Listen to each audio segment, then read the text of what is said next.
as well. There we are. How are we all doing? I was just having a little look, as you can see, at the lap times from free practice 3. They were interesting. Free practice has been very interesting this weekend. Like free practice 1 and 2 and 3 might have more drama than the Grand Prix, which is a very Monaco thing to happen, isn't it? But we hold out hope. The 2-stop strategies, the 2-stop change to this year's Monaco Grand Prix, it could kind of come into play. Although they're trying to do little bits and pieces with the tires. I think it was very clear from sort of the 3rd race of the season on that the tires really needed swapping around. Obviously, big change last time out. They went to the super soft compounds. So we saw a dramatic change in the tires. Then did that really work? 50-50 on whether the tires were really the thing that caused the issues last weekend or whether it was the couple of safety cars that really stirred the pot more than anything else. I think you could argue it was that way rather than the other. And then again, like this weekend, I suppose with the 2-stop strategy, the hope is that the teams will be like, well, we can just go for it, right? We don't need to manage our tires in any way, really. We can just go full throttle, see how we get on, and go for 2 stops like that. Still have to use 2 different compounds of tires, of course, so it'll be interesting. But we are here for qualifying, which normally is the most important part of a Monaco Grand Prix weekend. How are we all doing, though? Seeing some names come through finally. Hello, Sally. Hello, Josh. How's it going? True Zul, sarcastically hopeful. Hello, Alex. How you getting on? Abar, how are you? Avil in there as well. Red Noodle Gamer gives it a do. No, cannot get involved. I'm not a Max Verstappen fan. Very much hoping one of the McLaren boys comes out on top. What happened to my eye? I got like a weird infection. Don't worry. It is all fine. I've got some medication. But yeah, it does look a little bit red, doesn't it? A little bit red. But it's fine. It's fine. Been to Specsavers. Got some new glasses coming. So that'll throw you all out. These glasses I've had since I started the channel, I think. So new glasses are on their way. So it's going to be a little bit of a change there. New background also. Hopefully on its way. Still trying to move house. There's been a lot of ups and downs with that, but we're getting there. And other news that I will share once it's fully confirmed. If you're a patron, you will already know because I let you know on the Discord. Not a patron, a member, channel member. That's what it is now, isn't it? Oscar Piastri, 7 Nation Army tune. Yeah, I could get behind that. I could get behind that. Still leading the championship, of course, Oscar Piastri. Shall we delve into the ins and outs of practice, just in case you missed it? Because free practice 1, free practice 2, and free practice 3 have all had their chaotic moments as the weekend has progressed. Lance Stroll, in particular, has decided to just take the weekend into his own hands. Ollie Behrman has got a 10-place grid penalty, so his weekend might as well be done and dusted already, right? Because a 10-place grid penalty means in a Haas, you're probably starting at best 16th, 17th, which in Monaco means you finish 16th, 17th. So that's kind of done and dusted for Ollie Behrman. Is it a 1-place grid penalty for Lance Stroll as well? Let's delve into all of it. It's all been a little bit weird. If you haven't seen, Charles Leclerc has been absolutely on fire. Like, Charles Leclerc has topped every single one of the free practice sessions so far this weekend. And although he was looking forwards to this weekend, his home Grand Prix, and saying, nah, it's going to be rubbish. We look absolutely nowhere. Ferrari have thrown it all away. Actually, is looking pretty good for Charles Leclerc right now. He's done very, very well indeed, even with a couple of little problems throughout the weekend. He did hit into the back. Well, I say he hit into the back of Lance Stroll. Lance Stroll kind of came out of nowhere and decided to shift in front of a very fast-moving Charles Leclerc down towards the hairpin at turn 6. So Charles Leclerc bounced into the back of Lance Stroll's Aston Martin in free practice 1. So Aston Martin and Lance Stroll have themselves a 1-place grid penalty because of that. So that is going to affect Lance Stroll, but I don't think anyone was sort of expecting Lance Stroll to come out here and win anything or do anything crazy like that this weekend. So that little clash was a bit of an awkward one if you did go and see it.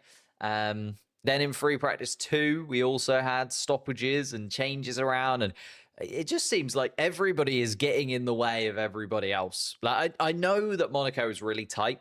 It's compact. It's difficult to overtake. You know, it is the streetest of street circuits. But it just feels like more than ever, everyone is really struggling to get past one another, and everybody is just falling over the other drivers in front of them. And I just wasn't expecting it. I don't remember that being the case. Maybe I've just lost my Monaco memory, but I just don't remember it being this bad, where we've seen sort of 4, 5, 6, 7, 8, 9, 10 different problems for various different cars and teams because they are running into traffic or nearly hitting into the back of somebody or nearly wiping somebody out. So it just seems a little bit crazy to me. Red Bull seem to be struggling a little bit in the kind of twos and fro's. Max Verstappen will pull something out, won't he? I think we say this about every Friday. Red Bull seem to be a little bit off the pace, and then Max Verstappen just turns up on Saturdays, does qualifying, and does what he does, doesn't he? So I can imagine that Max Verstappen will probably be all right. Doesn't bode well for Yuki Tsunoda. I think the problem that Yuki's got here in Monaco particularly is that it's all about confidence. And even though he's been in the car since the 3rd race of the season, he still doesn't seem very confident in that Red Bull, does Yuki Tsunoda. So I just don't think it's going to be the weekend for him, unfortunately. Hello, Sarah. How are we going?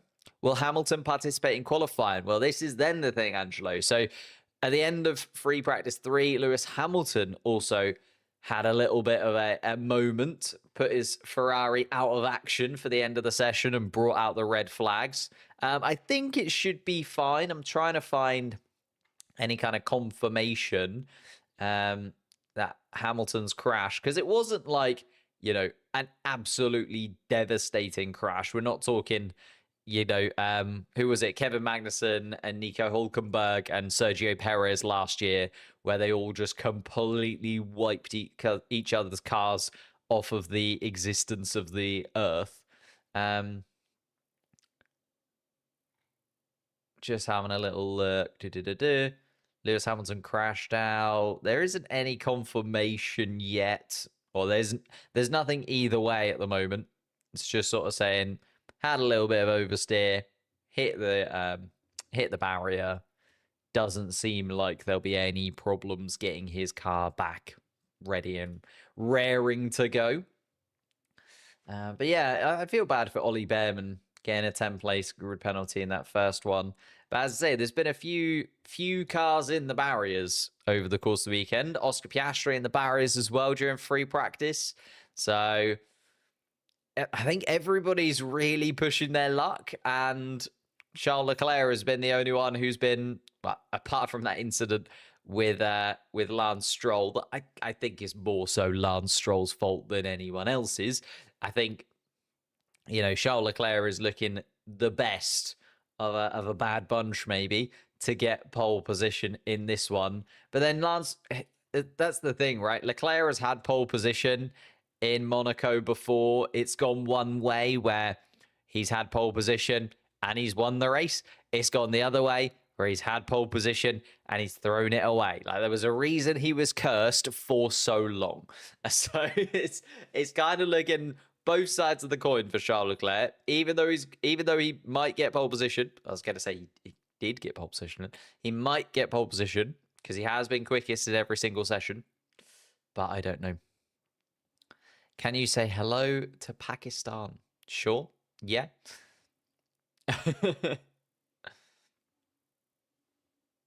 Tsunoda joining Red Bull second driver curse. Does feel that way. Like, you look at the free practice 3 times, and I know free practice 3 is not like the best sort of look at the actual times that we're likely to see in qualifying, because free practice 3, a lot of the cars are taking it a little bit easy so that they don't miss qualifying in any way. But you know, you look at Max Verstappen there, he was 2.5 tenths off the pace of Charles Leclerc. In fact, I can show you. Is it still there? Probably not. It's probably loading up. Oh, no, it is. So Max Verstappen there, 2.5 tenths off the pace of Charles Leclerc. Then you look all the way down at Sonoda, nearly a second off the pace. And it's like, come on. Like, you've had quite a while now. You've got Liam Lawson ahead of him in a Racing Bull. That doesn't always bode well. Isaac Hadjar has looked more likely the sort of second fastest Red Bull car over the course of the last few races. Like, Isaac Hadjar has come into it absolutely flying in recent events. So I don't know. It's a weird moment for Yuki Tsunoda. I do feel a bit sorry for him because it does feel like that seat is just a bit cursed, and a Red Bull car is just so hard to get on top of if you haven't been there for 10 years like Max Verstappen, or 9 years like Max Verstappen has.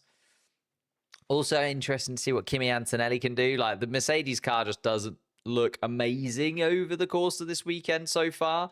Obviously, Antonelli coming to a close in Bologna the way that he did last time around in Imola.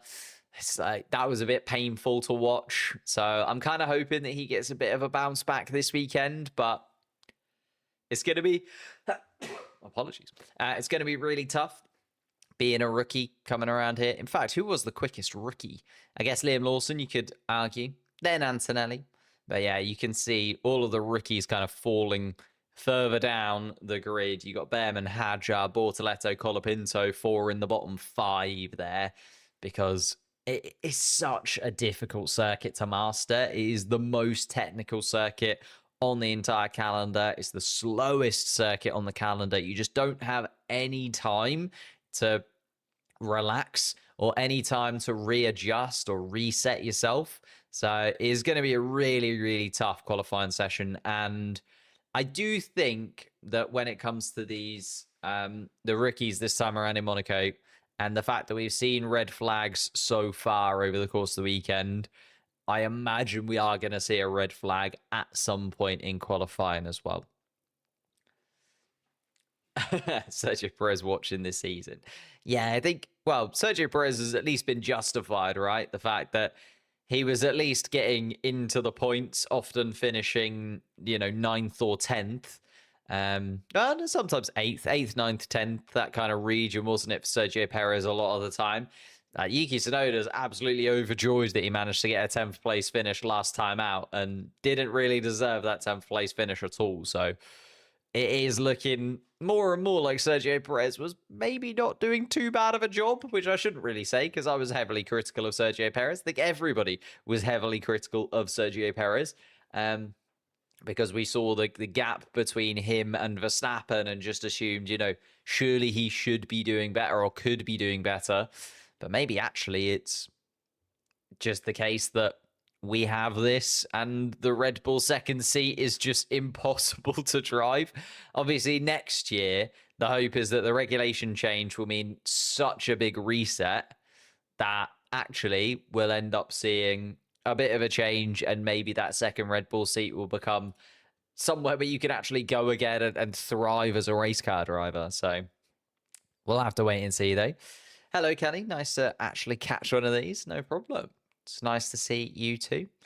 How late is it to beginning? We're about 14 minutes away from the start of qualifying, and just seeing some replays of those free practice incidents. As I've been saying, like, everybody is tripping over everybody else. Seeing Max Verstappen giving a sarcastic thumbs up, Pierre Gasly complaining down towards the swimming pool. Like, everybody has had their moments this weekend, and everybody seems to just be annoyed. Like, even, what was it, Liam Lawson having a go at Lewis Hamilton during free practice one as well. Nobody has got away this weekend without just getting in the way of somebody else at some point.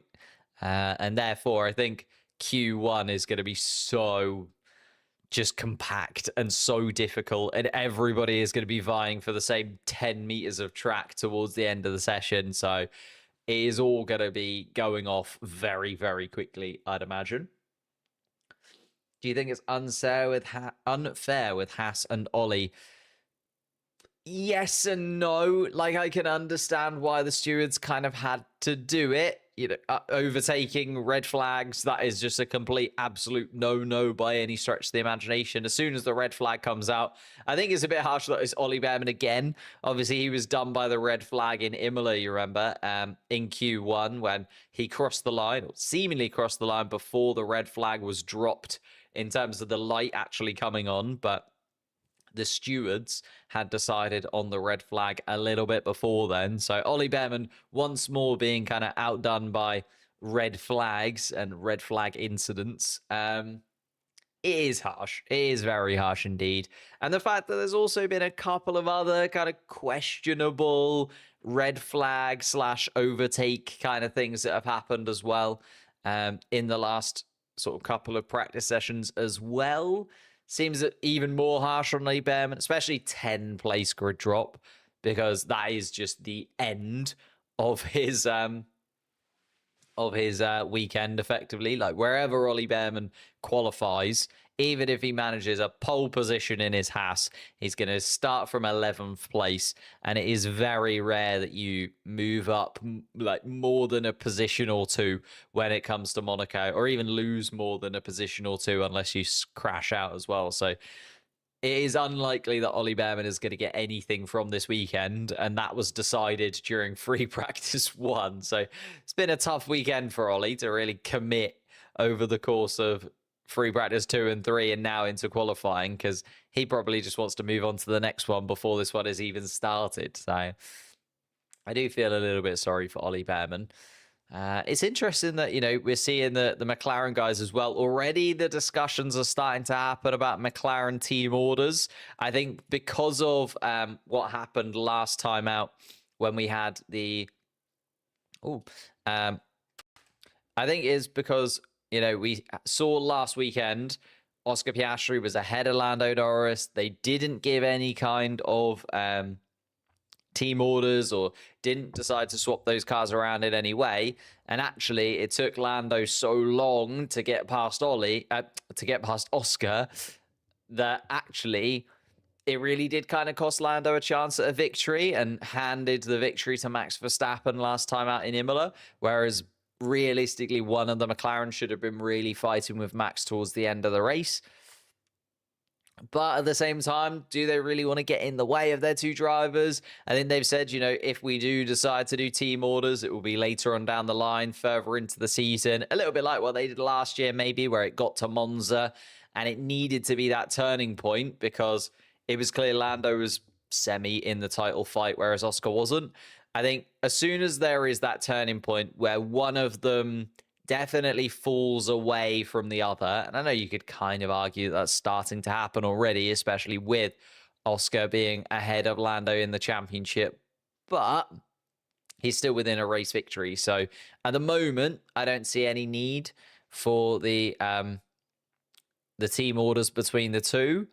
Whether or not we will see that come in later on in the season, I think will be down to those two drivers and how they perform over the course of the rest of the year and how close they are to one another. I think as soon as one of them goes out, or maybe as soon as Max Verstappen, if he does get into second place in the championship, for instance, so maybe if Lando drops down to third or Oscar drops down to third in the championship, then I think then will be the point where the McLaren team have to have a little look at it and go, right, we need to really focus in on actually winning both of these championships, because as much as the Constructors is pretty much done and dusted, the Drivers' Championship, absolutely not. Like, I think that Max Verstappen is well in contention there, especially with the changes coming next weekend in Spain that might, and I say might because I'm not sure it will do, but might change the order of how it goes.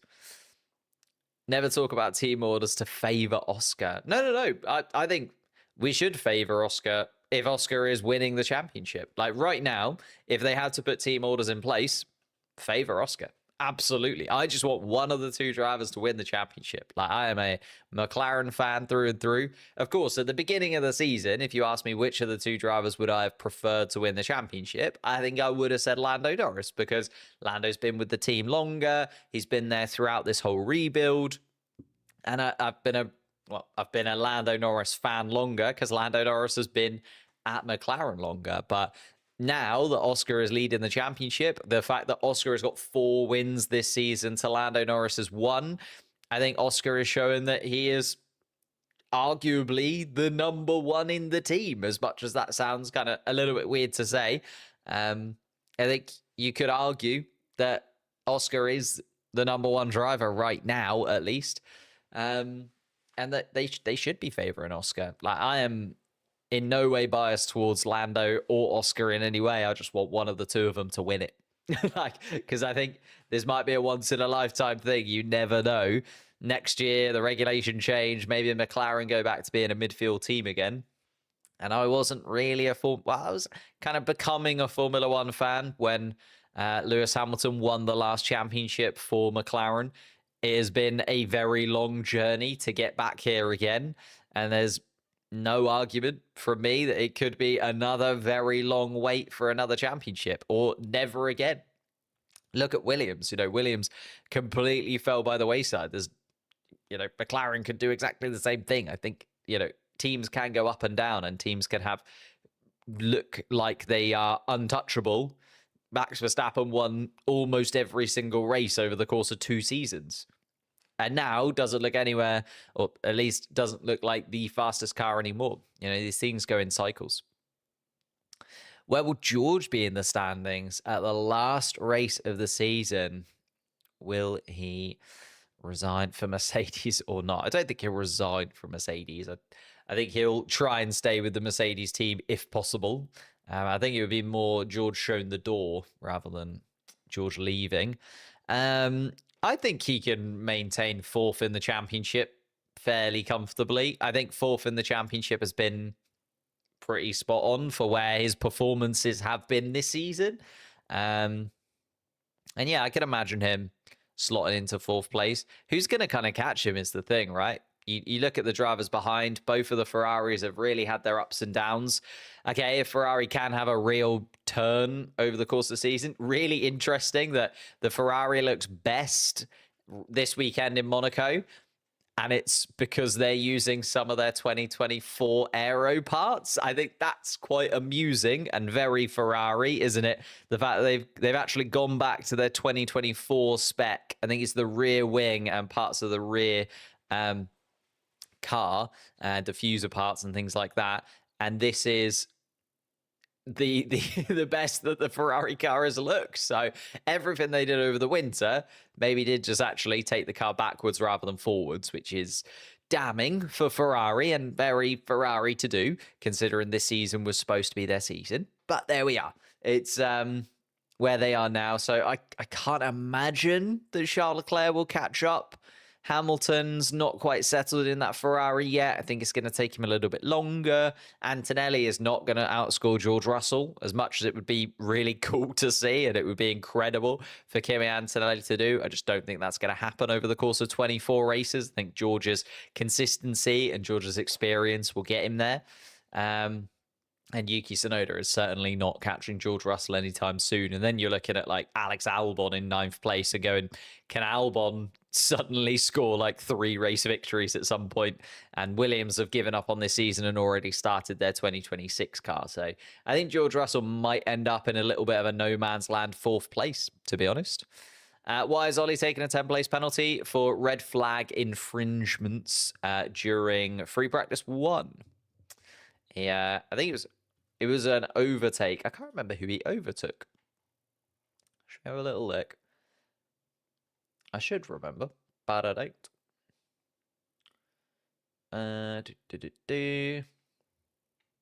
Where is it? Behrman handed major penalty for...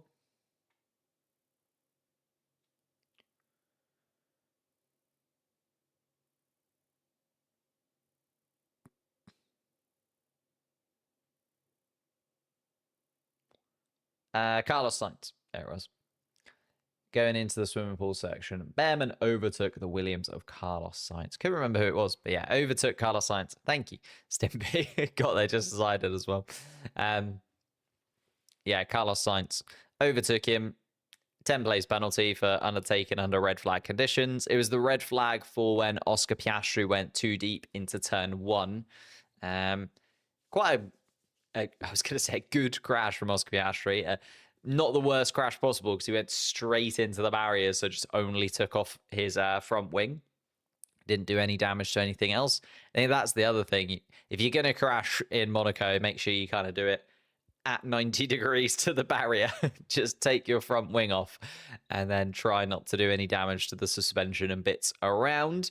But we are getting very close to qualifying indeed. Shall we get a couple of bits loaded up so that we can see them? There we are. Risk of rain for F1 qualifying is 20%. 20% for risk of rain.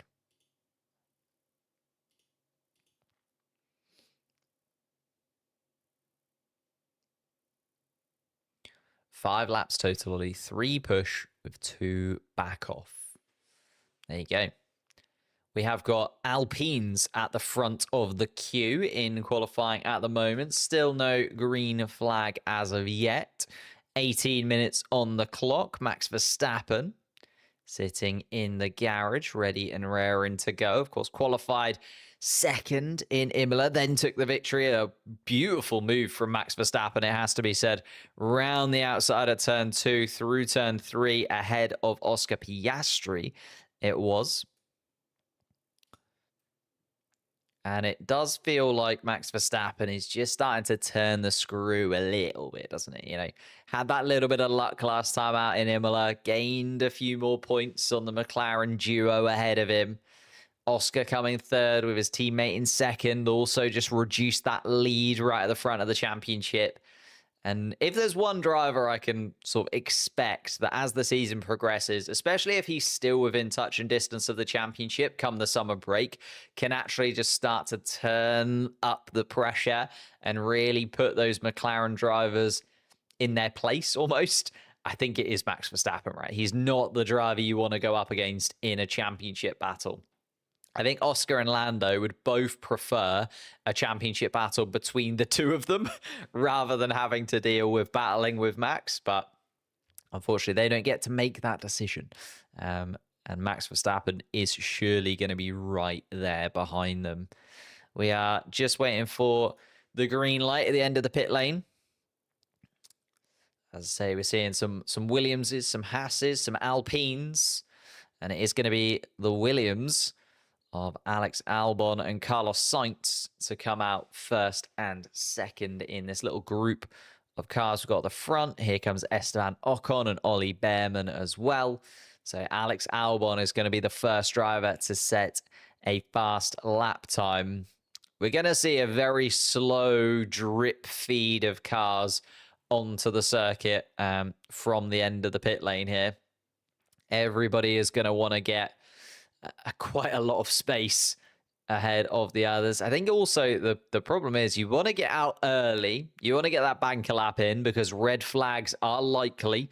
You know, we've seen a lot of red flags in Monaco qualifying over the years.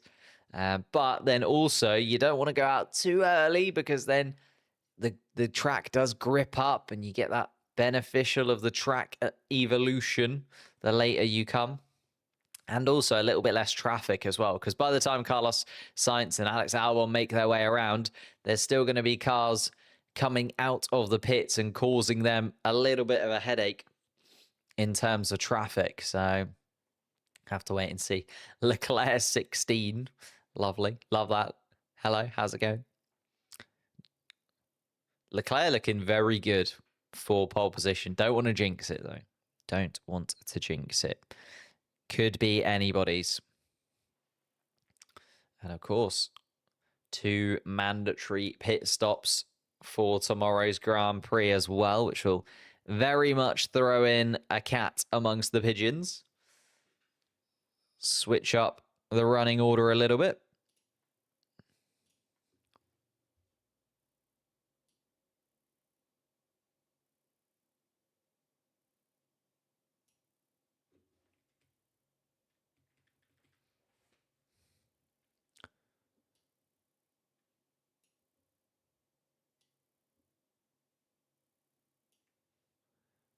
Gonna pop. Oh, wait. I'm missing the background. Where's the background?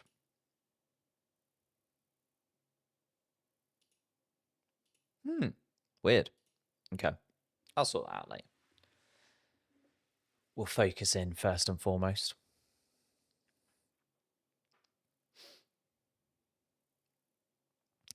Albon is going for it. Carlos Sainz also on a flying lap. Ocon and Behrman just having to make their way through a little bit of traffic as they go through the tunnel as well. Leclerc and Hamilton going slow for Ferrari. Tsunoda actually right underneath the rear wing of Lewis Hamilton through the tunnel. Nico Hülkenberg has gone quickest of anybody, though, through the first sector. I think has benefited from not having too much traffic in front of him and actually has a nice little run because Colapinto is on a flying lap ahead. So Hülkenberg and Stake Sauber nailing the timing on getting out early and just in that sweet spot where Hülkenberg has got a little bit of space to run into. Around the final corner for Nico Hülkenberg. And I can see that actually I need to adjust this just slightly. Let's do that. Nico Hülkenberg, a 113.3, fastest in the second and third sectors. And Charles Leclerc can't even go quickest of anybody through the first sector yet. Charles Leclerc looking very tidy indeed. Gabriel Bortoleto also going very quick in the final sector and does go to second in the timing sheets as well. Gabriel Bortoleto then up to second place. 13.4, just a tenth and a half off of his much more experienced teammate. Is actually a very solid qualifying lap for the rookie. His first time here in Monaco. Charles Leclerc, much better in the second sector from Charles Leclerc, is now a tenth up on Alex Albon's time. Alex Albon jumping to the top of the timing sheets with a 113.1. Sauber looking good indeed. Yeah, at the moment at least. Very good start for them. The times are going to start to tumble, though. Here comes the Ferrari of Charles Leclerc, and it's a 113 dead from Charles Leclerc, so a tenth of a second ahead of Alex Albon and goes to the top of the timing sheets. The two Alpines looking a little bit less likely, both on the medium tyre, though. So Colapinto and Gasly 9th and 10th make that 10th and 11th as Liam Lawson goes fastest. The first driver to break into the 112 is a 112.9 from Liam Lawson. And here comes Max Verstappen's Red Bull out of the garage then. 12 drivers having set lap times then. Hadjar, Stroll, Tsunoda and Alonso, not really representative lap times. Here comes Hadjar on his first flying lap, and it's 5th place for the RB rookie. Lando Norris is just coming around the first sector. Let's keep an eye on Lando Norris's first sector time as he's on a flying lap. Just trying to make his way past Kimi Antonelli as they go down towards the hairpin. It's okay from Lando Norris, a 19.2 through the first sector. It's not an amazing time, but he's got a couple of attempts that he can maybe make up in the second or third sectors. We'll have to wait and see. Ollie Behrman goes 1,000th of a second off Lance Stroll's fastest time. So Ollie Behrman goes up to second. Lance Stroll has taken the lead in this first qualifying session. Yuki Tsunoda comes across the line 4th. We're starting to see the cars really ramp up their times now. Here comes Pierre Gasly, and Gasly goes up into 3rd, even on the medium compound tyre. Oh my goodness me. Oscar Piastri going very quick in the middle sector. Lando Norris has made up that time in the middle and third part of the lap to go quickest, but it's only by 18 thousandths of a second. And here comes Oscar Piastri. Wow, to really set the standard then. Piastri gains 4.5 tenths on his teammate and really does say to the rest of the grid, let's turn up the heat a little bit. Piastri with a 112.4. Here comes Alex Albon's Williams car up into second place, 3.5 tenths off Oscar Piastri so far. Charles Leclerc has then also decided to turn up the heat having gotten a banker lap in. Here comes the Monegasque driver, his home Grand Prix, a year after he made history, winning here in Monaco. He's coming through that final sector again. He's going to go to the top of the timing sheets. He does. And again, it's another big chunk of time. Oscar Piastri, 4/10 adrift of Charles Leclerc's time. Verstappen then through the middle sector he comes out into the sunshine. After coming through the tunnel comes Max Verstappen. George Russell having a problem with his front brakes, possibly smoking. And Max Verstappen has found that time in the middle sector, is a little bit ahead of Charles Leclerc's time for now. Still 10 minutes to go in this session, but it is all changing at this moment in time. Everybody is finding that little bit of lap time, finding that bit of confidence in qualifying trim. And here comes Max Verstappen to go a 10th.5 quicker than Charles Leclerc, and is the first driver to break into the 1:11s. So it's a 1:11.9 from Verstappen. And Hülkenberg's decent time of a 1:12.9 looks an age away now. It's dropped a second off the pace. Here comes Fernando Alonso to go 4/10 and split the Ferraris. Leclerc still second, Hamilton fourth. We're looking at Hülkenberg, Antonelli, Ocon, Colapinto, and Bortoleto as our bottom 5 right now. Remember, we are just looking for those bottom 5 drivers, and they are going to have to fight for their place in qualifying too. Alonso up into 3rd place. Lawson and Hadjar both in the top 10 for RB as well. Looking at those names that we don't normally see in there. Ollie Behrman, unfortunately for him, 5th fastest at the moment, but a 10-place penalty doesn't really mean he's going to be able to do much this afternoon. Lando Norris quickest in the middle sector, as Oscar Piastri has also gone quickest in the first. So the McLaren drivers also deciding to turn up the heat a little bit. Lando Norris goes 3.5 times quicker than Verstappen. The lap times are ridiculously tumbling at the moment. Charles Leclerc has just gone quickest in the first sector of anybody. It is really lap after lap, sector after sector, that we are seeing purple times after purple times from the likes of Norris, Verstappen, Leclerc. Piastri now goes 2nd fastest. And here comes Kimi Antonelli from the bottom of the pile. Where can he move up to? He goes up to 7th fastest in the Mercedes car after his disappointing weekend at his first home Grand Prix last time out. Ended in a mechanical fault. Here comes Carlos Sainz. Doesn't want to be in that bottom 5 anymore. 17th fastest at the moment. Moves up into 6th place, just behind his teammate by 0.5 of a second. Charles Leclerc has been quickest of anybody throughout all of the free practice sessions, but can't go top of the timing sheets here. 1.5 tenths of Lando Norris's lap time, a 1:11.5 then. Still the best of the times so far. Max Verstappen deciding that he wants another bite at going to the top of the timing sheets. Quickest in the first sector of anybody. 0.007 of a second off Lando Norris through the middle sector is Max Verstappen. So a final sector masterclass would get Max Verstappen up to the top of the provisional places. Here comes the 4-time world champion across the line, and he stays 4th fastest. It's a poor final sector from Max Verstappen. A 19.1 through the final sector. And that loses him, well, a couple of tenths to Lando Norris and slots him where he was in 4th place anyway. Norris, Leclerc, Piastri, Verstappen, Hamilton are top 5 at the moment then. Still 6.5 seconds to go. 6.5 minutes, sorry, to go in this session. Feels like it's been very fast-paced.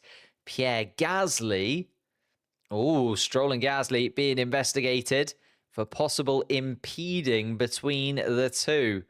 Stroll and Gasly both coming out of the tunnel. And Stroll thought Leclerc was Gasly, apparently, on the radio. The pink versus the red, catching out the Aston Martin man, but both of them going deep. Oh my goodness me, getting very close to the wall indeed at turn 1. was Gabriel Bortoleto. George Russell then, 15th fastest at the moment, actually. Russell had kind of gone under the radar as in a bit of trouble, but now goes up into third place and moves well away from that bottom 5. Puts Lawson and Hadjar back in there, along with Nico Hulkenberg. Colapinto and Gasly both down there for Alpine as well. Starting to get a little bit chaotic, especially in the middle of the pack, because everybody is trying to find that little bit of space for themselves. And everyone's struggling to find it. There's just so much traffic, especially through the middle part of the lap, the twisting, turning, turns 5, 6, 7, 8, 9. And then once you get out of the tunnel, still traffic down into 10 and 11 for Nico Hulkenberg too. He's trying his best to get out of the way. The Alpine cutting the corner at 10 and 11 to try and move out of the way. And Nico Hulkenberg does indeed. Hulkenberg trying to get himself out of that bottom 5. The Ferrari delusions are back in my head. Charles Leclerc still third fastest, 3/10 off.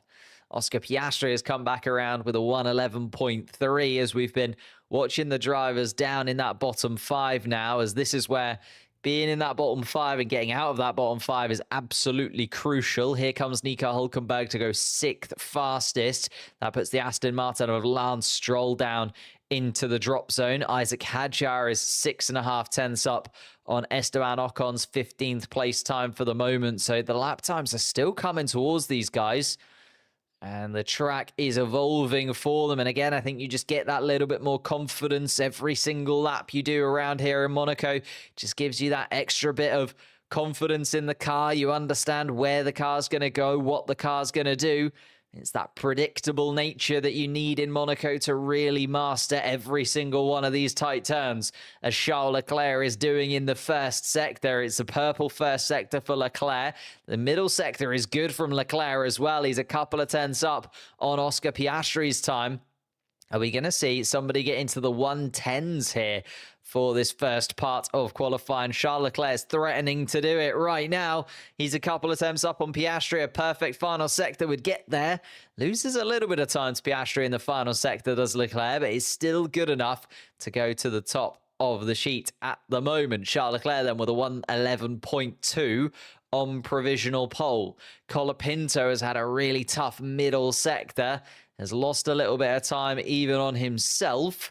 He's 19th fastest at the moment, and both of the Alpines seeming like they aren't really with it. Gasly does manage to move out of that bottom 5, but Colapinto doesn't. Colapinto stays at the bottom in 20th place. Yuki Tsunoda has snuck into the bottom 5 whilst we've been watching other cars. Tsunoda, it's improved in the first and second sectors. So Tsunoda should do enough here to get himself fairly comfortably out of that bottom 5. Goes 9th fastest, so moves ahead of Isaac Hadjar and does become the second fastest Red Bull-powered car. I think that's always the worry for Yuki Tsunoda, is where are the RB cars as well? Not only does he have to worry about Max Verstappen, he almost has to worry about having sort of 3 teammates effectively, does Yuki Tsunoda.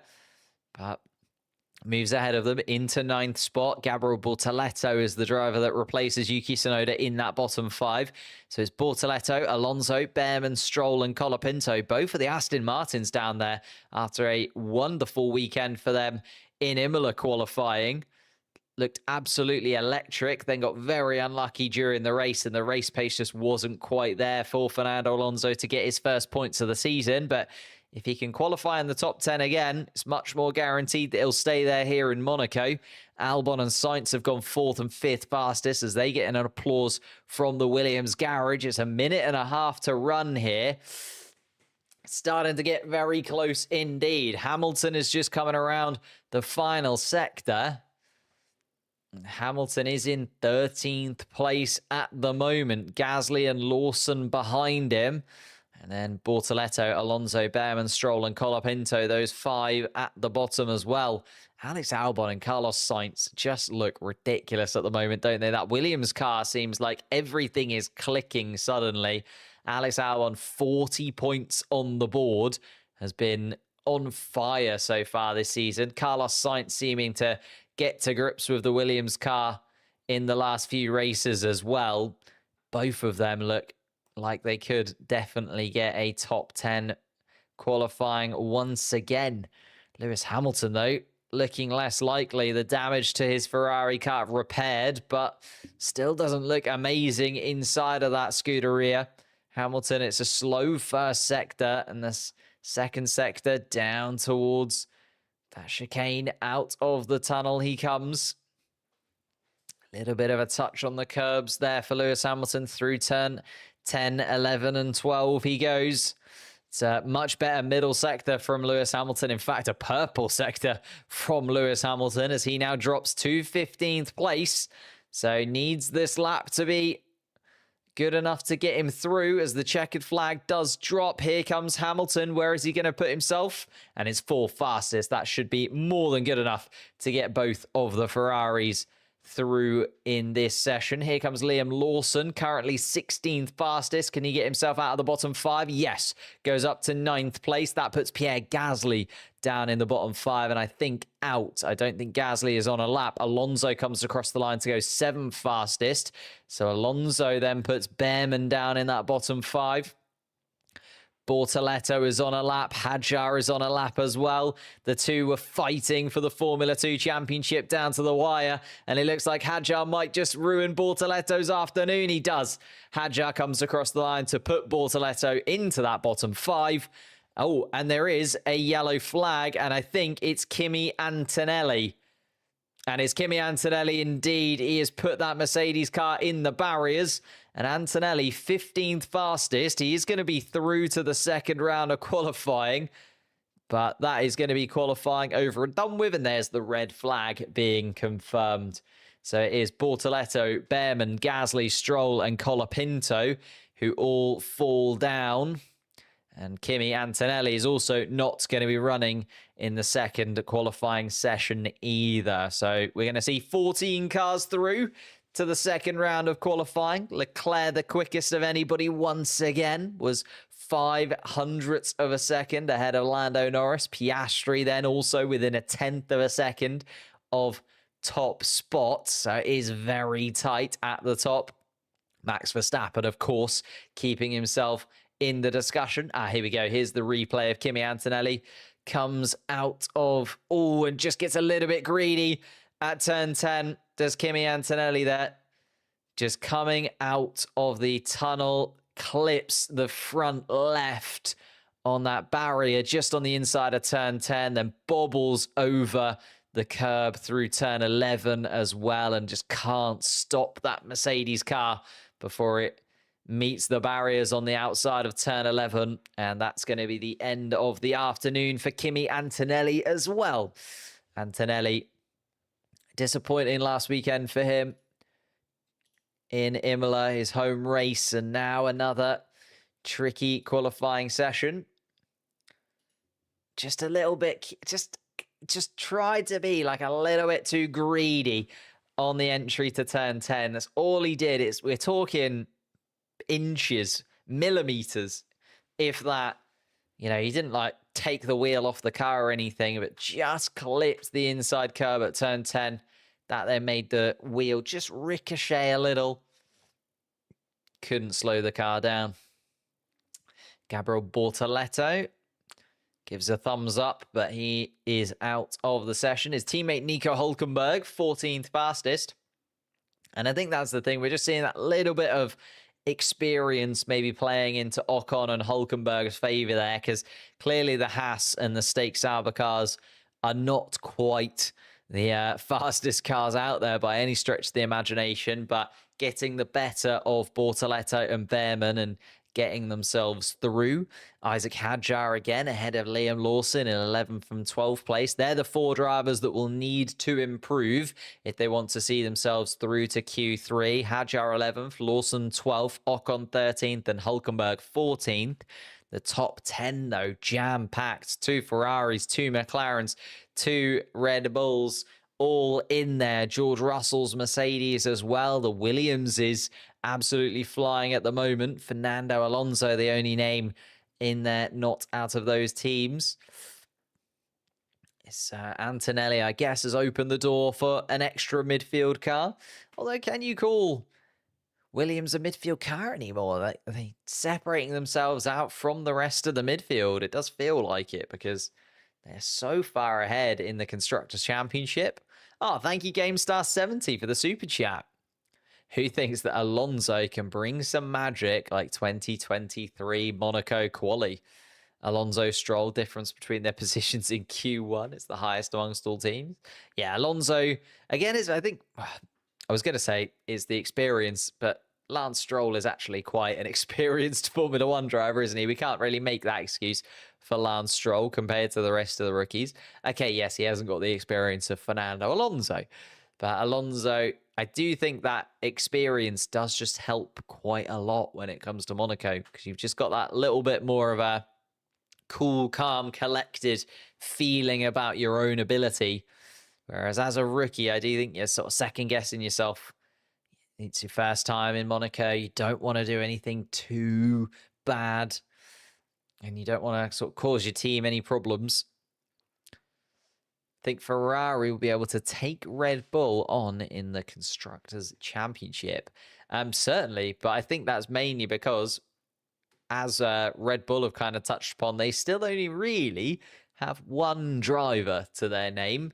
Yuki Tsunoda still hasn't found form at the moment, and it's kind of whether Max Verstappen can outscore both of the Ferrari cars over the course of all of the weekends we've got left, and I just don't think that will happen. There will be weekends where Ferrari come to the fore. There'll be weekends where Ferrari, Monza, for instance, where they bring an entire Monza package.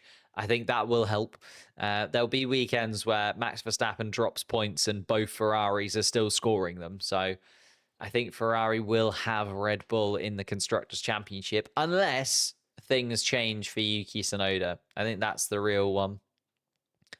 Stroll missed out on finishing his last lap because of Antonelli. Yeah, that's very true. Would have likely got through. Oh my goodness me. And Max Verstappen on the radio saying Lewis Hamilton possibly impeding him as they go up the hill. Ooh, and Max Verstappen did have to get right out of the way of Hamilton.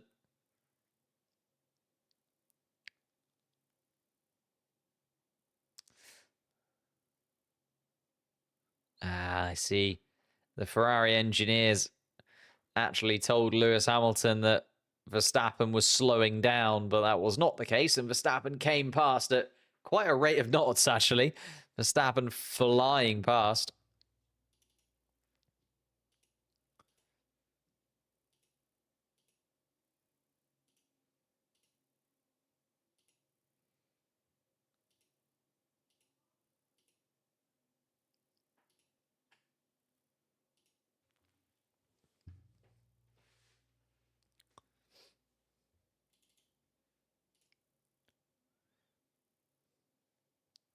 Ooh.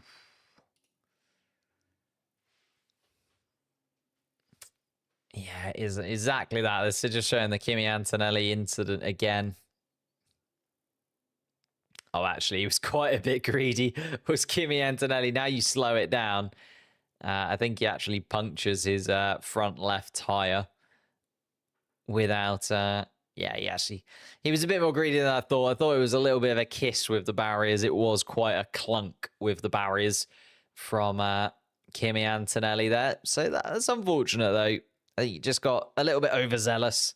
Wanted to put an extra little bit of spice onto himself. Make sure that he managed to get himself into that top 10 maybe, rather than just guaranteeing his safety. That's the thing that can sometimes get you. But Kimi Antonelli is going to be out of this session. So Antonelli makes his way back to the Mercedes garage. His car is just being removed. So there is going to be a little bit of a delay to the start of Q2 as that car is still being moved from Kimi Antonelli. And then we will get back underway once again.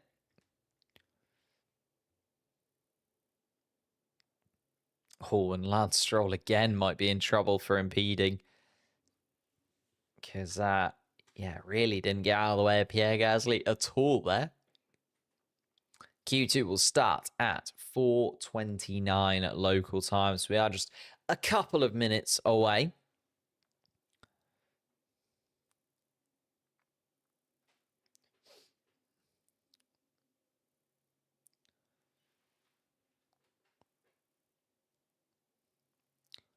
Do I think Hamilton will do better than P6? It's going to be tough. Like the problem is, you look at the names ahead of him, and some tough competition there.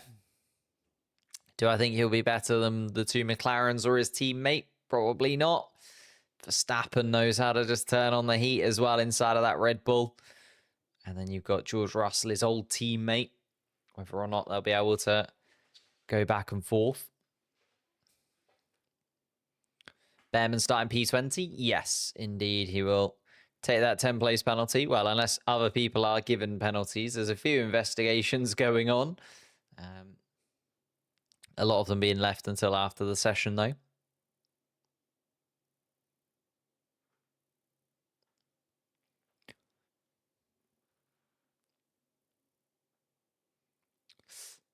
It's going to be just having a little look. Ah, the medium tires, yeah.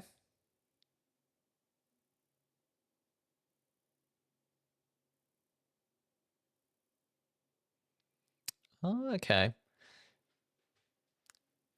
So a lot of the guys using that medium tire now in Q2 just to maybe get some comfortable laps in. Also keeping a set of soft compound tires possibly for the Grand Prix, which is an interesting, especially with the two-stop strategy coming, or the two stops being mandated. It does feel like, you know, keeping a spare pair of softs just in case there's a safety car or something plays into your favor. I don't know if it's a bad idea. I think Max Verstappen, though, is pretty much shredded through all of his soft compound tires. Albon and Sainz, then, are both on those mediums. So Nico Hülkenberg has come out on some soft compound tires for the Stake Sauber team. Ocon, Alonso, Lawson, Leclerc now makes his way onto the track. Can Leclerc continue this clean sweep that he's had over the course of the weekend?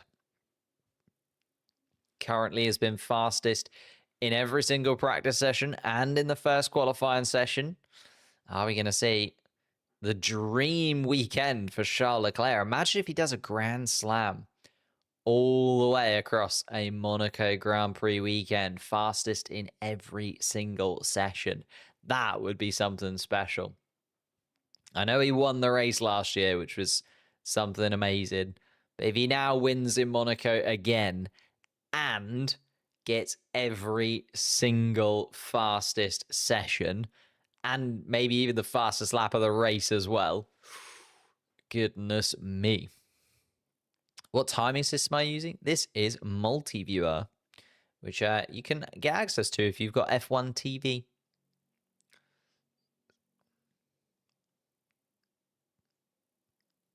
Why are the drivers cutting the chicane after the tunnel? Because basically you don't, or they can get away with it because they will argue that they were just moving out of the way for sort of faster cars coming behind and things like that. It's one of those things that's sort of like, because you're not on a fast lap, you can just kind of cut it and use it as a bit of a space to either move out of the way of people who are coming fast behind you, and you just kind of get away with it. Although they don't do it at turn one. Oh, I suppose it's a bit more bumpy because there's the actual curbs there. Charles Leclerc then for Ferrari, once again on a flying lap. Just keeping an eye on sort of Hülkenberg, Albon and Sainz as well.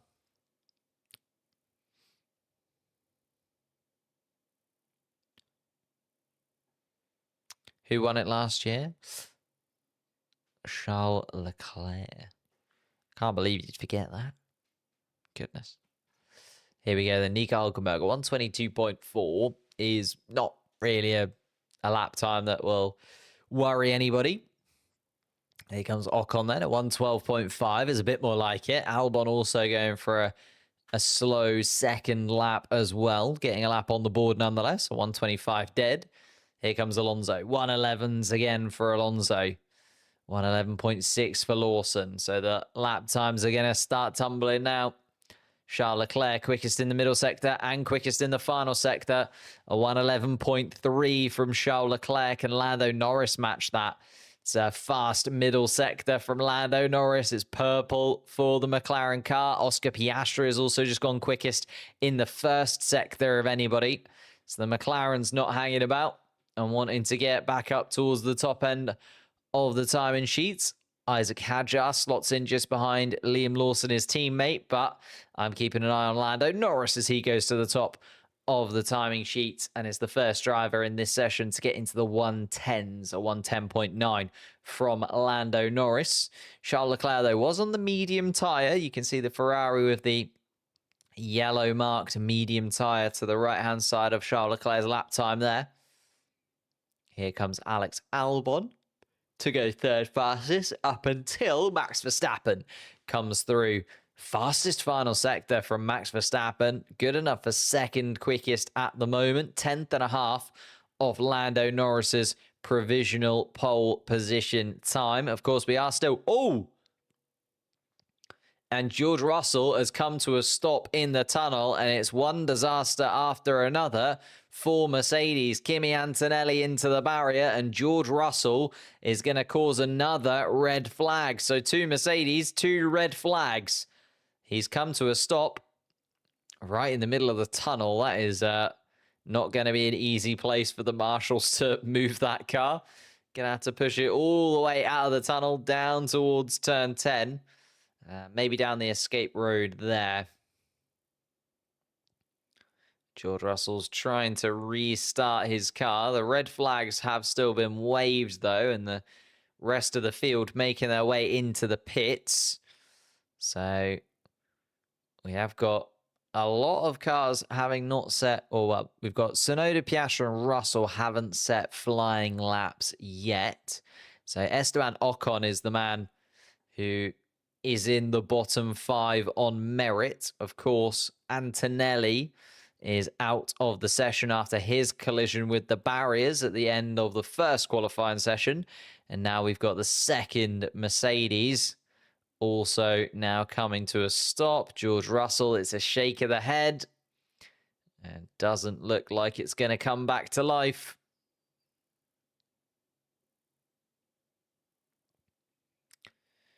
And Russell knows the disappointment, grabs his helmet in frustration.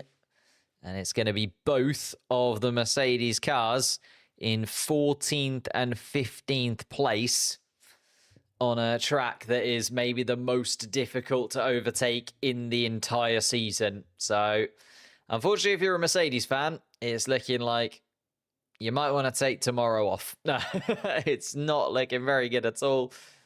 They're going to have a real task on their hands starting from 14th and 15th. Does mean, though, that another slot has now opened up in the top 10, because we would assume that George Russell would have been likely inside of that top 10. And George Russell actually being asked to stay inside the car. So that he can turn the car around. Pushing the car. George Russell sitting on top of the car.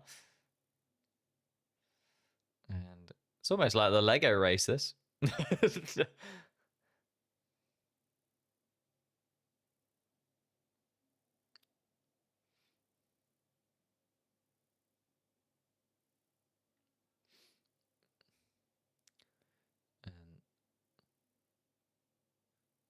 The marshals now pushing George Russell's Mercedes down the tunnel. Let's have a little look. Oh.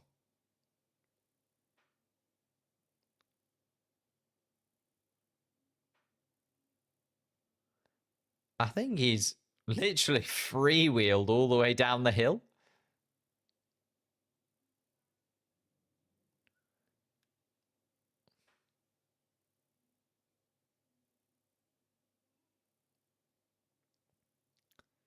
Knew he had some kind of problem.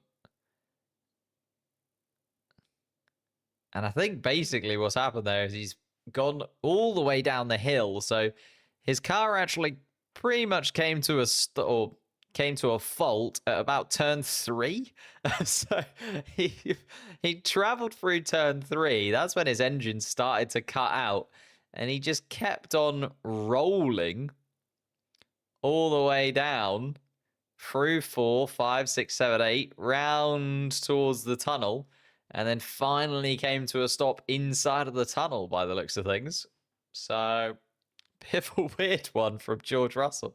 Don't think I've ever seen a Formula One car just like completely freewheel down a hill before, but that's how it is.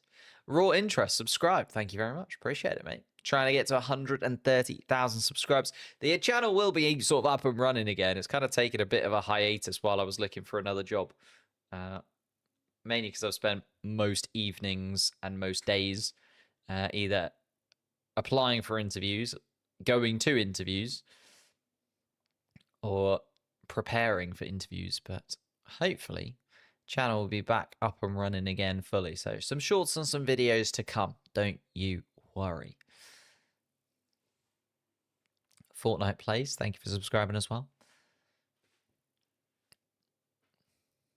George Russell then and Kimi Antonelli both out of it. Both actually, well, both of their cars are going to be in pretty similar spots because Kimi Antonelli came to a stop on the outside of turn 11. George Russell's come to a stop at turn 9, but the marshals have pushed his car all the way through the tunnel, down the hill there, out of the tunnel, across turn 10, and down the escape road at the end of that chicane.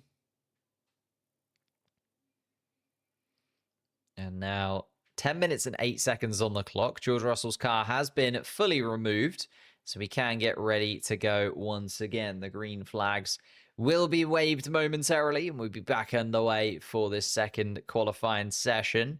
Still more than enough time for the rest of the grid to do a good couple of laps if they really want to go for it. It is Ocon, Tsunoda, and Piastri, the three drivers that will need to improve. Russell and Antonelli will guarantee start in 14th and 15th place. Russell having come to a stop during this qualifying session. Kimi Antonelli causing the red flags at the end of the last qualifying session, managing to get himself through, but taking his front wing and front left tire off, so wasn't going to be taking part. And Nico Hulkenberg is right there outside of the garage. In fact, everybody is outside of their garages now. Tire blankets are off. We're just waiting for confirmation. And then as soon as there is any kind of confirmation, we're going to see a real rush of cars into the pit lane. They're sort of creeping out of their garages, as we can see. The best thing about anyone retiring from any session in Monaco is watching the cars floating from the crane. Yeah, that is bad. They wouldn't have done, well, wouldn't have seen that with George Russell's. What would they have done, actually? It was inside the tunnel, George Russell's car. I don't actually know what they do if they, if a car crashes in the tunnel. Maybe there's a little crane that they can get inside of the tunnel.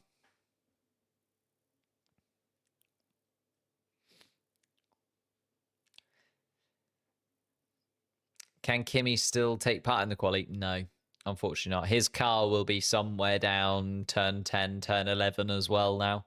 So both of the Mercedes cars will be side by side on an escape road somewhere, I'd imagine, or at least within the same vicinity of one another. Kimi Antonelli will be back in the Mercedes garage, I'd imagine, and George Russell also likely making his way there as we speak. So both of the Mercedes cars are going to be out of this one, and there is the confirmation of the time, and therefore the rush of cars into the pit lane. We're going to get back underway in 2 minutes' time. We'll resume at 6:44 local time in Monaco. Lewis Hamilton is already out in the pit lane, 9th fastest at the moment. Knows he's under a little bit of pressure. It's taking the pressure off a touch because there's no Mercedes cars in the mix for the top 10.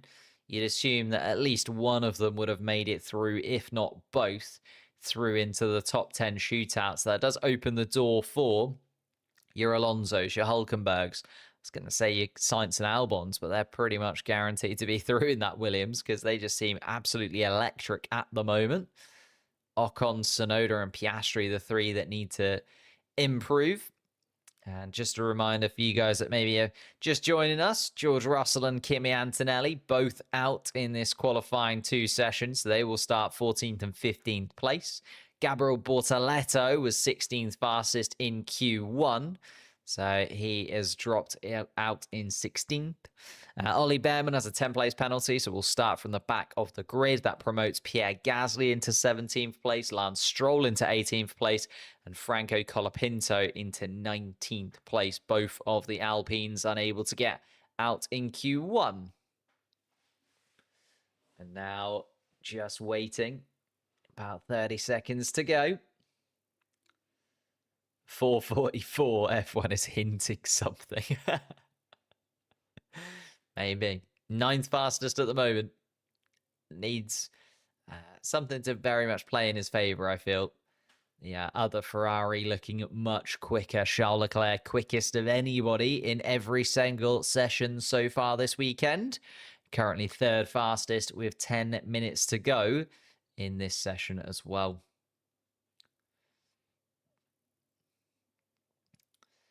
Waiting for that green light to show at the end of the pit lane. There it is. And here we go then. Nico Hulkenberg is going to be out first. Here comes George Russell. Actually has managed to walk back to the pit lane in that time. He's just looking at his old teammate, Lewis Hamilton, and Fernando Alonso in the pit lane as he's wandering past the other side of the barriers. So Hulkenberg, Albon, Hadjar, Sainz and Hadjar out on track. Ocon next in the queue. Interesting that Piastri hasn't gone super early in this mix. Piastri and Tsunoda didn't get to set a respective lap time before that red flag from George Russell. So the Red Bull and the McLaren really need a time on the board to guarantee themselves a spot in Q3. Otherwise, another red flag, a yellow flag maybe in a sector here or there, and 10 minutes can very quickly evaporate into nothing. And that would be a shock if we saw both Mercedes, Piastri, and Tsunoda drop out of the top 10, especially for Piastri and his title hopes. It's going to be very tough indeed to do anything from 13th place tomorrow. He needs to really be looking at podium places, if not wins, to keep his title challenge and just keep the pressure on the two behind him in Norris and Verstappen.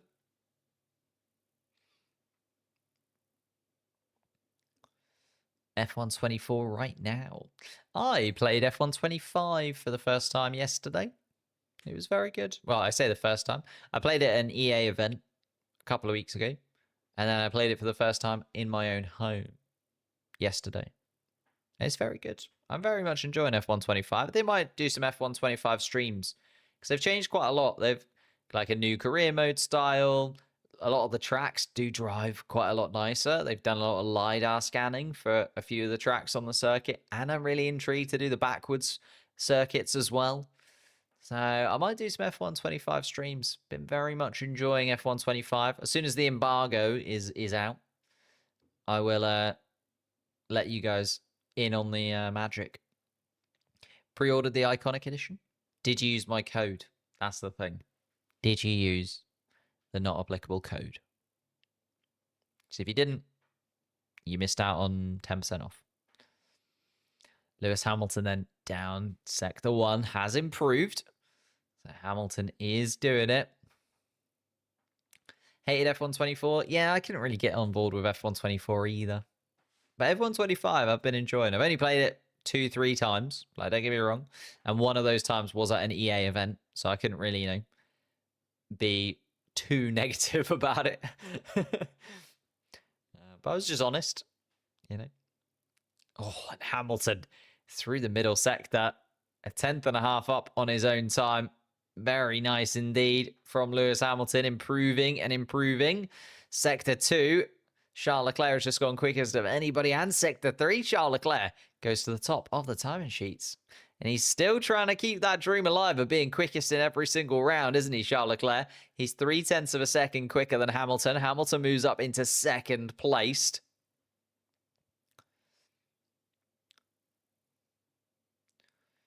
Oh my goodness me. Lando Norris also looking to improve. Here comes Oscar Piastri then. Surely won't stay 13th fastest for much longer and does move up to 4th fastest. Does Piastri 3.5 tenths, nearly 4 tenths of a second off Charles Leclerc's time for now. So that does put Carlos Sainz down into the bottom 5. Carlos Sainz is on the medium tyre and is coming around the final sector. Here comes Carlos Sainz then to try and improve in its 7th fastest for the Spaniard at the moment. That puts Hülkenberg down into the bottom 5. Hülkenberg actually in the pits at the moment. Ocon and Tsunoda down there in that bottom 3 that we're trying to see who will drop out here in Monaco. 3 of those drivers have to go. Hülkenberg, Ocon and Tsunoda, the 3 at the moment. Norris is on a flying lap. 3rd fastest at the moment, 3.5 tenths off Leclerc. He's improved in the first sector. It's not purple though from Lando Norris, but improved nonetheless. Round sector 2, just through turn 10, 11 and 12 he comes. And he's 0.05 of a second off Charles Leclerc's time is Lando Norris, who is going to improve. But can he go quickest? Needs to find just 0.5 tenth of a second in this final sector. And does indeed. Finds it, goes quickest in the final sector, and goes quickest overall. Does Lando Norris a 1:10.570 is 11 thousandths of a second quicker than the Monegasque. Here we are then. Yuki Tsunoda is finally getting a flying lap in. 1:27.4 from him beforehand. It's not going to stay that for long. Here comes Lawson to improve up into 9th place. Puts Isaac Hadjar then in the troubling position of being 10th with Yuki Tsunoda coming across the line now.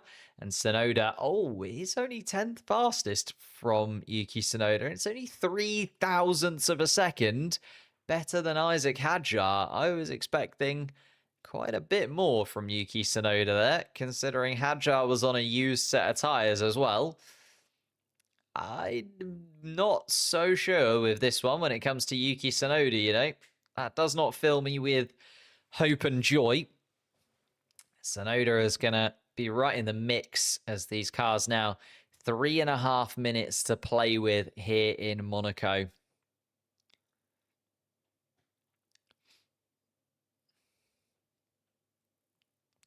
How many wins does Max have this year? 2. Japan and Imola.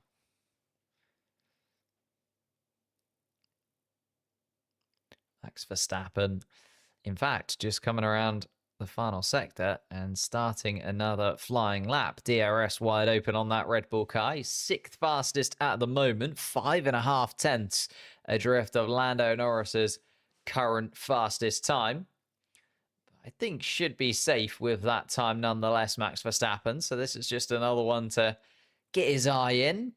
Knows he's going to be battling for pole position in a few minutes' time. So wants to see if he can go that little bit better. Does improve in the first sector. 8 thousandths of a second of Lando Norris's first sector time. Gets a little bit out of shape through the middle sector. Coming down towards the opening of the tunnel. I think Nico Hülkenberg there just trying to get out of the way of Max Verstappen. Maybe just caught the Dutchman's eye. Piastri has gone fairly slow in the first sector.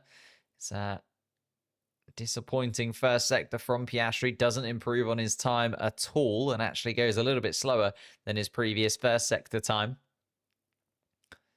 Max Verstappen is really getting close to the barriers though. And Verstappen is 4th fastest in the first sector, 5th fastest in the middle sector. So it's not really going to trouble the top of the timing sheets, but goes 3rd fastest as Max Verstappen. Here comes Piastri. Can he improve? No. Piastri stays where he is in 5th. It was actually sort of half a tenth of a second slower than he was previously. Kimi Antonelli on the Mercedes wall with Bono. Still wants to learn and get involved in the session, even though he is out. Piastri, yeah, nearly 4 tenths off of Lando Norris in this one. Isaac Hadjar is on an out lap and just coming around the final couple of corners. Lawson and Hadjar both looking to improve. And Fernando Alonso saying that he needs a little bit of a breather after that lap. Boxes in. Isaac Hadjar then 11th fastest at the moment, 0.003 of a second. All he needs to knock Yuki Tsunoda down into that bottom 5. And he's just gone quickest of anybody in the first sector. Isaac Hadjar is absolutely flying this season. Alex Albon has just taken that purple sector away from him. But my goodness me, Isaac Hadjar has got the bit between his teeth. He is going down towards turn 10. Left and right. Gets a little bit greedy, you could say. A little bit shaky on the exit of turn 11, but still pretty solid from Isaac Hadjar. He's still 3.5 tenths up on Yuki Tsunoda's time, and he's still got a sector to run. Alex Albon has gone 0.003 of a second slower than Norris through the middle sector. We could see Alex Albon jump to the top of the timing sheets here. Tsunoda has had a poor first and second sector. Hadjar comes across the line 6th fastest after a stunning lap. Albon's going to have an even better one, goes 3rd fastest of anybody. And Yuki Tsunoda down in the bottom 5. Carlos Sainz doesn't improve. Carlos Sainz is going to be out. Yuki Tsunoda is going to be out as well. And Nico Hülkenberg is down in that bottom 3 too. So it is Sainz, Tsunoda, and Hülkenberg that are going to join Russell and Antonelli. Oh, wouldn't have put one of the Williams down there. Carlos Sainz misses out by 1/10 of a second to Esteban Ocon. Oh, and Oscar Piastri nearly puts himself in the barriers on the final couple of corners as well. Piastri searching for the fastest lap of the session. Does go 4th fastest, but got all out of shape in that final sector. Lost a couple of tenths there. So Piastri has got a little bit of time in the bank. I think everybody else has aborted laps where needed, because they know that it is now all over with. Carlos Sainz is going to be 11th.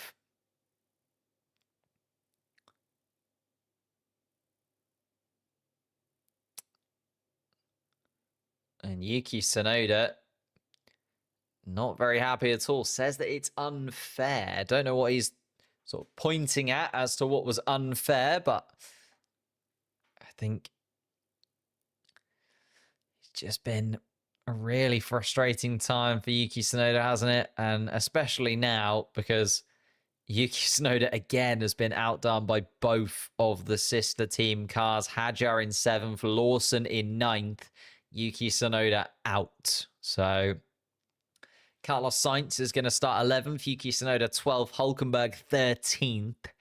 And it's never easy when you're starting outside of the points to get into them when it comes to the Monaco Grand Prix.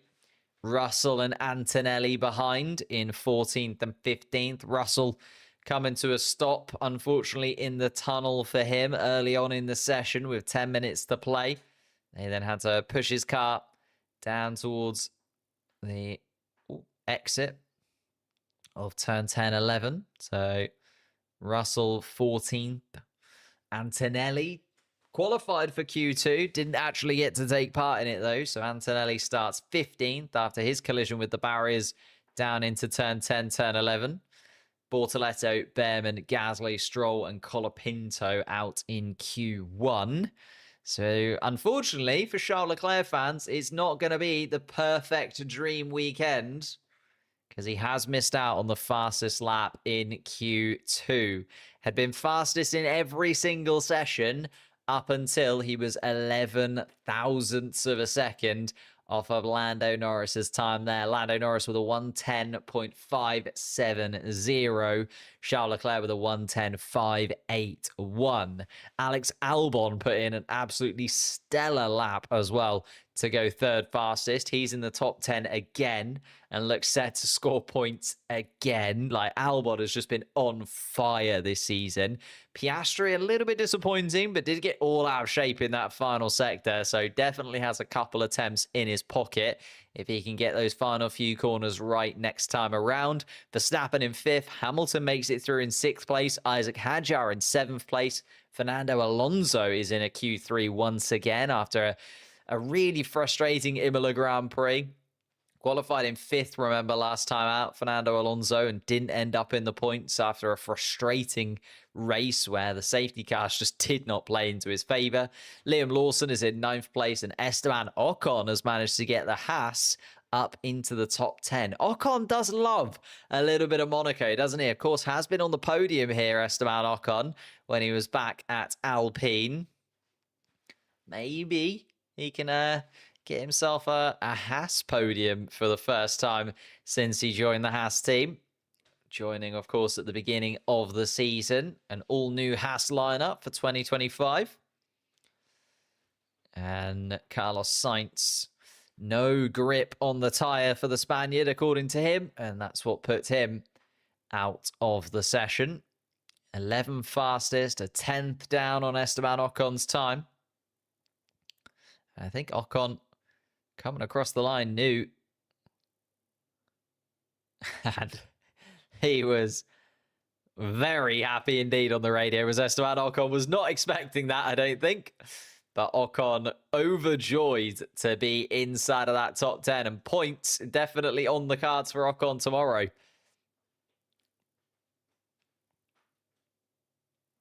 Do I want Alonso to win? For the story, yes. As a McLaren fan, I'd much prefer it to be Piastri or Norris. I'm not going to lie to you. But if not Piastri or Norris, I can accept a Fernando Alonso victory, I guess. Albon could do what Ocon did in 2023. That's very true, actually. Yeah, maybe it could be Albon getting the midfield podium. As you remember, Esteban Ocon 2023 got that podium for Alpine. And it was amazing, wasn't it? That Spider-Man helmet, I remember, from Esteban Ocon as well. Esty Bestie did it. I mean, he's more than overjoyed to get through to Q3 in P10. So not sure that the podium places are quite on the line for Esteban Ocon again this time around. But Esteban Ocon is not Alex Albon, who is on fire at the moment. And Hadjar, Alonso, Lawson also in there. 5 of the sort of midfieldy cars, you would argue. And I think it just goes to show this season has been really, really tight all the way down. Like, because even the top teams have been struggling. You know, we're seeing Tsunoda not qualifying where he should. We've seen Hamilton a few times struggling. Leclerc, obviously, out in Q2 as well last weekend. Both of the Ferraris not making it. Like, a lot of the midfield teams have had their sort of time to shine when it's come to qualifying this year. And it is super competitive. So 5 of those midfield cars in the top 10 again, which means you'd imagine, like, at worst, if you're the best of those 5, you can sort of start the race in 6th place, which is a really solid chunk of points you could take away from this weekend if you finish in 6th place for one of those midfield teams. Like Albon, Hadjar, Alonso, Lawson, I think they'd absolutely snap your hand off for a 6th place finish at the beginning of the weekend. If you asked them on Wednesday, here you go, you can finish in 6th place guaranteed, I think they'd have taken it. But you never know, especially because like the red flags might be out again. I think it's going to be super tight. Super, super tight.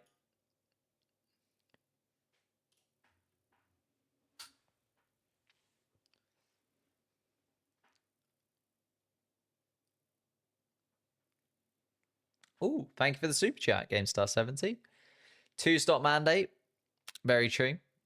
Undercuts, overcuts will be very, very strong tomorrow. But then also, you've got with the 2-stop mandate, you won't have as much tire management as we normally see. Because the reason that a lot of the cars sort of go for the 1-stop strategy is because they know that if they manage their tires enough, they can just about get away with not having another 20-second stop.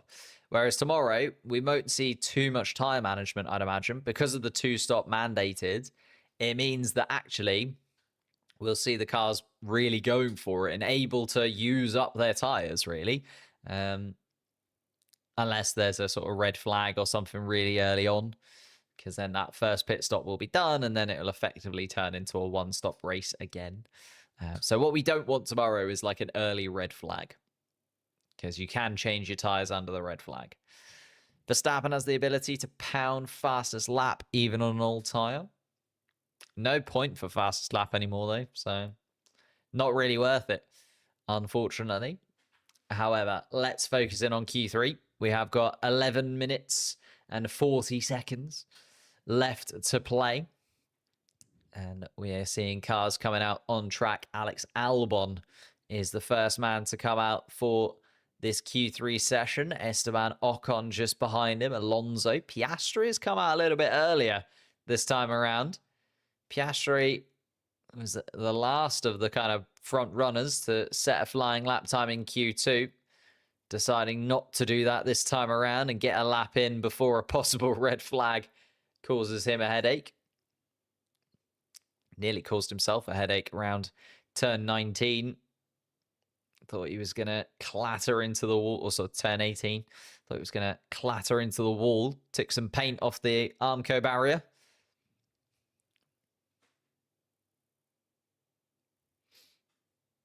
Yeah, that's also a good point, Josh. Will be all about getting that perfect little slot, won't it? Finding that gap in the traffic. Because as you say, if you get caught up behind a... I feel like Nico Hulkenberg's in a bit of a weird position there. Because if, you know, Hulkenberg is holding up the two Mercedes cars, for instance, if you then pit and you come out behind that kind of gaggle, which I imagine is going to be Hulkenberg, Russell, Antonelli, Bortoletto, if you come in and amongst that, I think you're just going to be costing yourself so much time. So you're right. When you do pit, you do want to come out behind someone who's also got a little bit of pace about them, don't you? Piastri's home win by adoption. He was second to Charles Leclerc here last year. Put Charles Leclerc right up to it. It was a very, very good lap from Piastri, just outdone by an almost perfect lap from Charles Leclerc in qualifying last year. So never say never. Shown he's got pace and has gone quickest of anybody so far in that first sector. Of course, the likes of the drivers ahead of him setting fast laps, not really the kinds we'd imagine Piastri will be fighting with towards the end of this session, but fastest nonetheless from Oscar Piastri. Alonso and Lawson, though, ahead of him, hoping that he can maybe catch up to the back of those before they go through. No, he's going to catch the back of Lawson after that. Lawson then moves out of the way of Piastri, going around towards turn 12. Let's see then where Piastri is going to come out, just coming through the swimming pool chicane, and then around turn 18, getting ever closer to the barrier, but not quite touching it like he did before. Lando Norris's teammate has just gone fastest in the middle sector, so Piastri with a 1:10.5 is not a bad first gambit from Oscar Piastri at all. But here comes Lando Norris, was quicker than his teammate in the middle sector and should go a little bit quicker than his teammate as long as he gets this final sector right, and does. It's within a tenth of a second though. Piastri, 0.06 of a second slower than his teammate so far. Hamilton goes 0.5 of a second adrift. Ocon and Alonso both haven't set real lap times yet. They were sort of going for a second run-up lap. Here comes Charles Leclerc, who hasn't been quickest in any sector, but does go third fastest. A 10.5 off Lando Norris's provisional pole position time, as we've got just over 8 minutes left in the session. Here comes Isaac Hadjar, and he goes 5th fastest in his RB. Fernando Alonso, though, is finally on a flying lap inside of his Aston Martin. Max Verstappen has also started a flying lap behind, so I'll keep an eye on Verstappen as he goes 9 thousandths of a second slower than Lando Norris. So Verstappen is right in contention to take provisional pole away from the Briton, the 4-time world champion, just making his way past Charles Leclerc through turn 7 and turn 8. It's going to be close, it feels like, from Max Verstappen if he can just get this second sector going. Down towards turn 10 and 11 comes Verstappen, very close to the walls, knows that he needs to be millimeter perfect to get pole position here. He's done it before. Can he do it again? It's an indifferent middle sector from Verstappen. He's a 10th of a second down on Norris now. Doesn't feel like he's going to go fastest. Verstappen maybe slot into 3rd place if the times are as they show. Possibly could even fall behind Leclerc, and does fall behind Leclerc.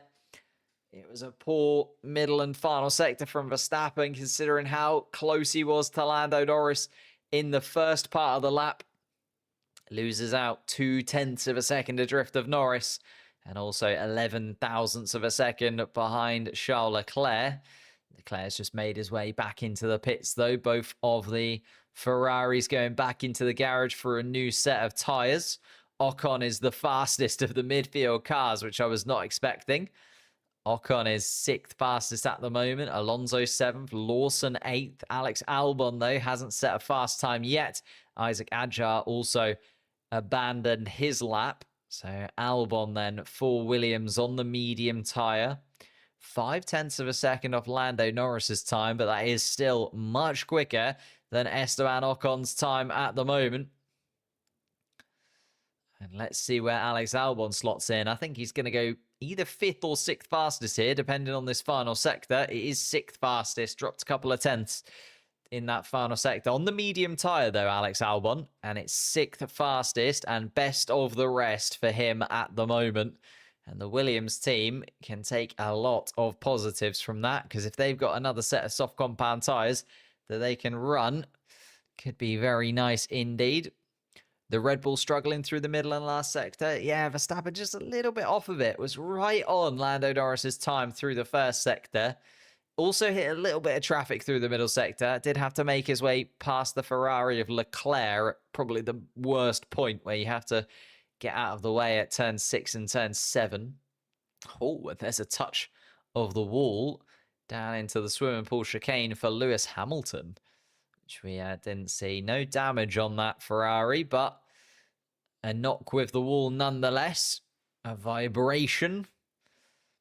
Here comes Oscar Piastri and Lando Norris. Both of them out very early indeed, it has to be said. The two McLarens maybe wanting to go for 2 warm-up laps. We'll have to wait and see. Or maybe just wanting to get out before there's any kind of traffic. So Piastri coming around turn 9.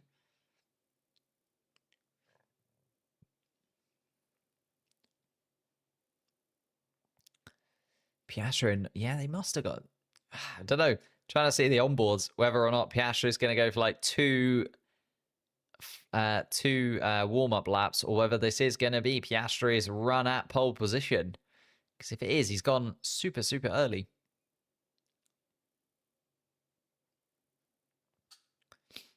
Piastri and Norris within 1/10 of a second of one another. Norris with the advantage at the moment. Piastri just coming around turn 9. Esteban Ocon has come out of the pits. I think Piastri is going for a flying lap here. Down towards turn 1. Piastri's going to have a lovely little bit of clean air, to be fair. So deciding to go early. Lando Norris is also going to pass Fernando Alonso, who's making his way out of the pit lane. Alonso and Albon making their way around. Piastri has found 1/10 and a half on Lando Norris through the first sector. His teammate behind, though, so Lando Norris will have a chance to rebuttal, and he has. Lando Norris has found about 7 thousandths of a second on Oscar Piastri, so both of them very tight indeed. Lando Norris in 18.222, Piastri in 18.229 in the first sector on their final flying laps. Piastri is ahead of Lando Norris, though. So let's see what he can do. Piastri through the middle sector, 3.5 tenths up on Lando Norris's previous time. It's a 33.3, so keep an eye on Lando Norris's middle sector. Let's have a little look as it comes through. A 33.4. So Piastri is a 10th up on Lando. Piastri's going to have a 10th in his advantage going through the final sector. It's a poor final sector, though, from Piastri. It's only an 18.6. Lando Norris then comes around the final couple of corners. Can he do it? Yes, by 15 thousandths of a second. And Piastri threw it away in that final sector. Piastri really did chuck that away in the final sector, unfortunately for him. 15 thousandths of a second, all that separates the two McLaren cars. The rest of the field are now going to have to see if they can match it. It's a 110.125 from Lando Norris. Piastri, a 110.140. So it is so tight between them. Leclerc, Verstappen, and Hamilton, though, are all making their way out on their outlaps. Albon currently best of the rest. And on another flying lap by the looks of things as well. Goodness me. Let's see then. Lewis Hamilton is now going to start his final flying lap here in Monaco. His first time racing in red at the absolutely stunning Monaco circuit. And here he goes into Casino Square. Down the hill comes Lewis Hamilton.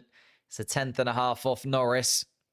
But it's an improvement on his time nonetheless. He's really looking at Leclerc and Verstappen. Can Hamilton get himself up into the top three and put himself right in the window for a podium tomorrow? That's what he'll be hoping for. Charles Leclerc is 600ths of a second off Lando Norris's time through the first sector. But it is improving, so the Ferraris are going quicker than before. Verstappen also 500ths of a second off Norris through the first sector. So it's tight at the moment. Oscar Piastri, Lando Norris will be looking at the timing sheets. Lewis Hamilton is only a 10th of a second adrift of Lando Norris's time through the middle sector.